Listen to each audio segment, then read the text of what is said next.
everybody. For those who don't know who I am Jeff's dad.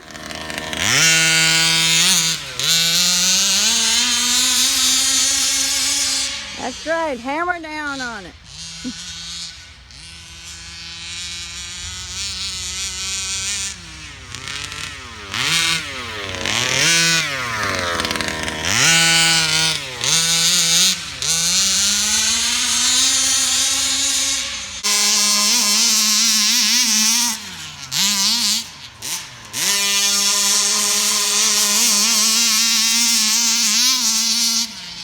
What's going on, YouTube? I got the parts on the table, the chassis on the stand. Let's get back to the build. All right, now let's get it to build. Notice I got some slack here for this front piece. That's so when I'm putting the arms on, they won't be hindered by the front bumper here. So I'm gonna go ahead and get that buttoned up. We're gonna be using the Rovan hinge pin brace and the clipless lay shafts from Kraken. Bumper out of the way, giving you adequate room, son. Still might be a little bit of a fight, but once it goes in there, it goes in there like swimwear, son. Upper arm time. 66003 are the little spacers that go in between the arms. These are called knickknacks that are easily forgotten when you're building a Baja. I like to put a washer on the end here. The flat side that's like kind of rough up against right here. Slide your hinge pin through. Put it into your spacer there. And then start it right on here. I'll do the same thing to the other side, and then we'll get the shock tower set. Now, when I put this together right here, what I like to do is push this all the way down and stop right here. That way I have just enough space to put this spacer through there.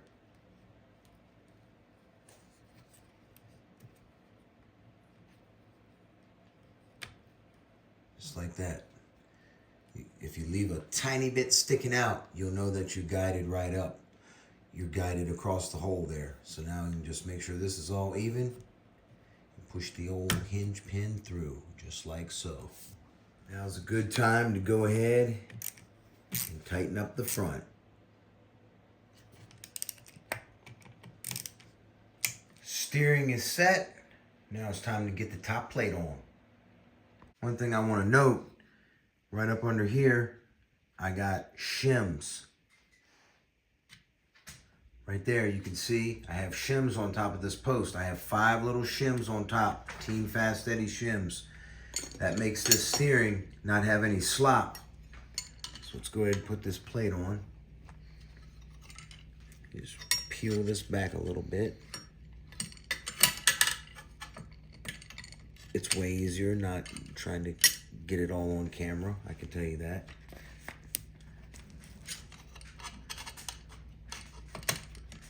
Okay, once you get it down there like so, then you can move these little pieces around and get them in the windows.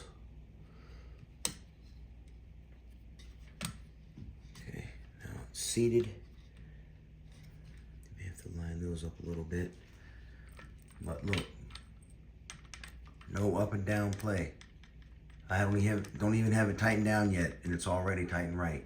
So let's finish it. Drop in the electronics. Got this going into into metal, so we're gonna put a little Loctite on it. We can't forget the front steering knuckles. Going with these shocks because they fit the build. Here we go. Somebody said something about it, and they were right. I got the O-ring mod up on there. Let's attach them. Shocks are mounted. All right, y'all, back at it again today, fully rested. We're coming back at 2 days later. What I like to do is go ahead and get this rear unit fully assembled. It's pretty self-explanatory how it goes together. The same way you took it apart.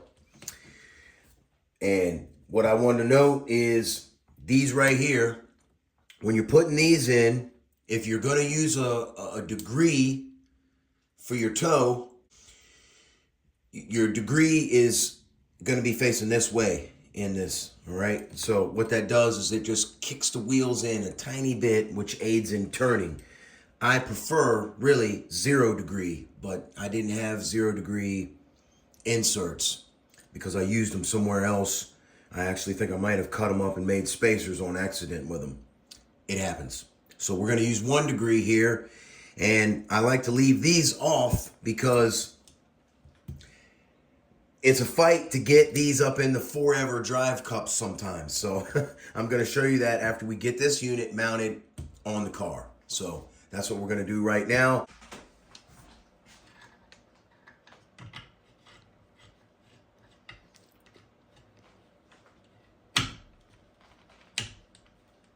All right, and the back fits flush. There is a little notch under here that drops in there. I'll show you guys in case anyone's seen that little bottom nipple right there. It goes down right in here. Kind of aids in guiding everything together. But as you can see, once you get this right, it just drops down in there nicely.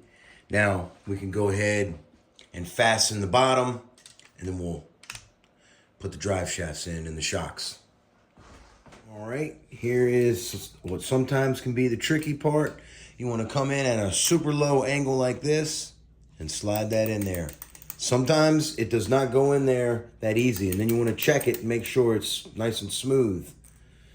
Then I recommend to go ahead and put this screw up here to help hold it.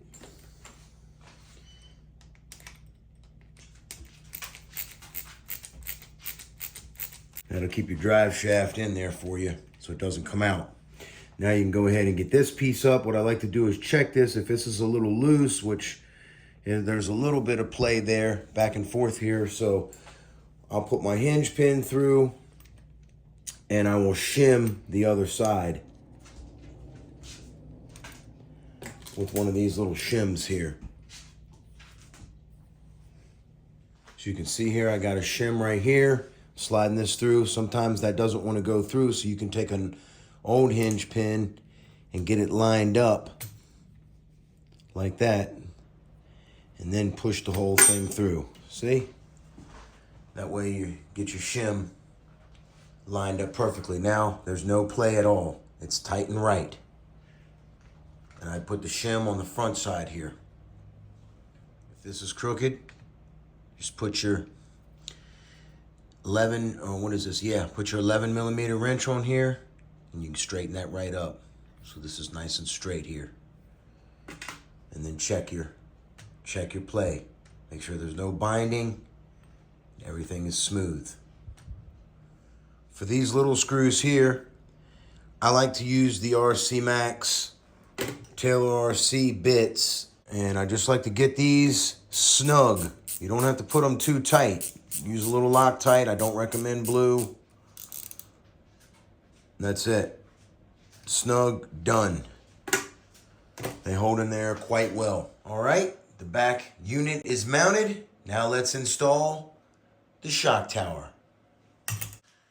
Shock tower installed. Now let's go ahead and get these shocks mounted. Shocks mounted. So here's the build progress so far. Super tight and right steering. Nice buttery smooth trans back here. Yep, all that went together real nice. So, in the next video, we're gonna set the engine and get this all tied up over here with the gears and whatnot, and the gas tank and the centerpiece. Basically, we're gonna finish it in the next video. We are gonna go ahead and use this 27cc engine because Alan just don't have time to get the pipe ready. So we're not gonna be fooling with the 50 cal engine yet. So we'll just, we'll do that on a later note. Sorry about that, y'all. But that little 27 will be fun to see screaming, because we're gonna let mom and dad both brap the thing as well. All right then, y'all, that's gonna be it for this video.